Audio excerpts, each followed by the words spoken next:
सच सच बताना, क्या आपकी सैलरी पिछले कुछ सालों में बढ़ी है? प्रमोशन मिला होगा, इंक्रीमेंट भी मिला होगा, लेकिन एक और सवाल है, क्या आपका बैंक बैलेंस भी उतनी ही स्पीड से बढ़ा है या फिर हर महीने एक ही स्टोरी रिपीट होती है? सैलरी अकाउंट में आती है, कुछ देर के लिए बैलेंस थोड़ा बड़ा दिखने लगता है, फिर EMI का मैसेज आता है, बिल्स कट जाते हैं और महीने के एंड तक अकाउंट फिर से ऑलमोस्ट जीरो के आसपास पहुंच जाता है। अगर ऐसा हो रहा है तो आप अकेले नहीं हो। करोड़ों सैलरी वाले लोग एक ही फाइनेंशियल साइकिल में फंसे हुए हैं, जहां इनकम धीरे धीरे बढ़ रही है लेकिन वेल्थ उतनी स्पीड से क्रिएट नहीं हो रही। आज हम राहुल की स्टोरी से एक चीज समझने वाले हैं, जो शायद 90% सैलरी वाले लोग लेट रियलाइज करते हैं कि सैलरी बढ़ने के बाद भी वेल्थ क्यों नहीं बनती। इस बात को समझने के लिए चलो एक छोटी सी स्टोरी इमेजिन करते हैं। राहुल एक नॉर्मल प्राइवेट कंपनी में जॉब करता है, बिल्कुल उन करोड़ सैलरी वाले लोगों की तरह जो हर सुबह ऑफिस जाते हैं और महीने के एंड का वेट करते हैं। हर महीने की 1 तारीख को राहुल के लिए एक स्पेशल मोमेंट होता है।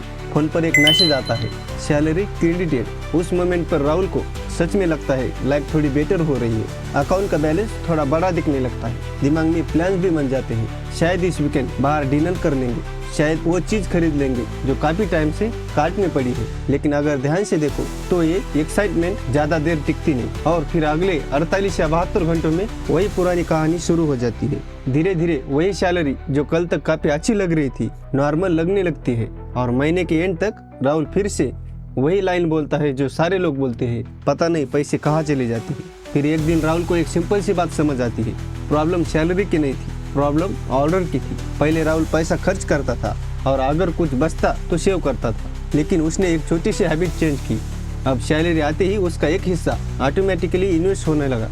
बस इतना सा चेंज हुआ, लेकिन गेम धीरे धीरे बदलने लगा। अब जो पैसा बचता है वही उसका स्पेंडिंग बजट बन जाता है और धीरे धीरे राहुल नोटिस करता है कि जो सैलरी पहले सिर्फ खर्चों में खत्म हो जाती थी, वही सैलरी अब उसके फ्यूचर के लिए कुछ बिल्ड करना स्टार्ट करती है। ऐसे ही कुछ साल बीत जाते हैं। राहुल की सैलरी धीरे धीरे बढ़ने लगती है, ऑफिस में प्रमोशन मिलता है, इंक्रीमेंट भी आता है और नेचुरली लाइफ थोड़ी कंफर्टेबल लगने लगती है। पहले राहुल एक छोटे रेंटेड फ्लैट में रहता था, लेकिन अब उसने सोचा कि थोड़ा बेटर घर ले लेना चाहिए। फिर एक दिन उसने कार भी ले ली EMI पर, फोन भी अपग्रेड किया, वीकेंड पर बाहर डिनर थोड़ा रेगुलर हो गया और कभी कभी शॉर्ट ट्रिप्स भी प्लान होने लगी। बाहर से देखो तो राहुल की लाइफ काफी अच्छी लग रही थी, सब कुछ स्टेबल और कंफर्टेबल दिख रहा था। लेकिन धीरे धीरे एक छोटा सा बदलाव होने लगता है जो बाहर से इतना क्लियरली नहीं दिखता। अब राहुल सिर्फ पैसा कमा नहीं रहा होता, बल्कि एक लाइफस्टाइल को मेंटेन भी कर रहा था। EMI रुक नहीं सकती, बिल्स डिले नहीं हो सकती। कभी कभी राहुल सोचता है शायद जॉब चेंज करे या कोई नया रिस्क ले, लेकिन फिर उसे याद आता कि हर महीने कुछ फिक्स्ड रिस्पॉन्सिबिलिटीज उसका वेट कर रही है। तब एक दिन राहुल को एक इंटरेस्टिंग रियलाइजेशन होता है, शायद उसने लाइफस्टाइल अपग्रेड किया। और वही मोमेंट होता है जब राहुल समझता है कि लग्जरी खुद में प्रॉब्लम नहीं होती, प्रॉब्लम तब होती है जब लाइफस्टाइल इनकम पर डिपेंड हो जाता है, एसेट पर नहीं। अगर इनकम का कुछ हिस्सा लगातार एसेट बिल्ड करने में लगाया जाए तो वही एसेट एक दिन लाइफस्टाइल को सपोर्ट करती है।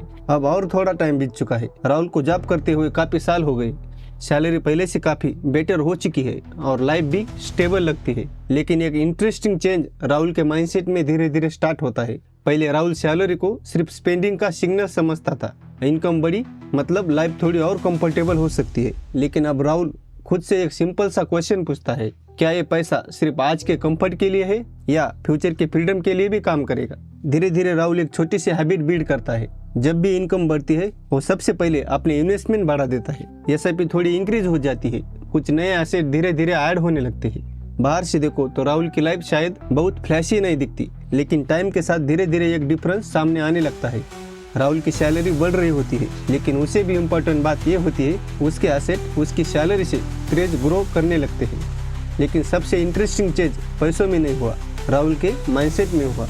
और तब राहुल को एक और सिंपल सी बात समझ आती है, डिफरेंस सैलरी का नहीं होता, डिफरेंस आइडेंटिटी का होता है।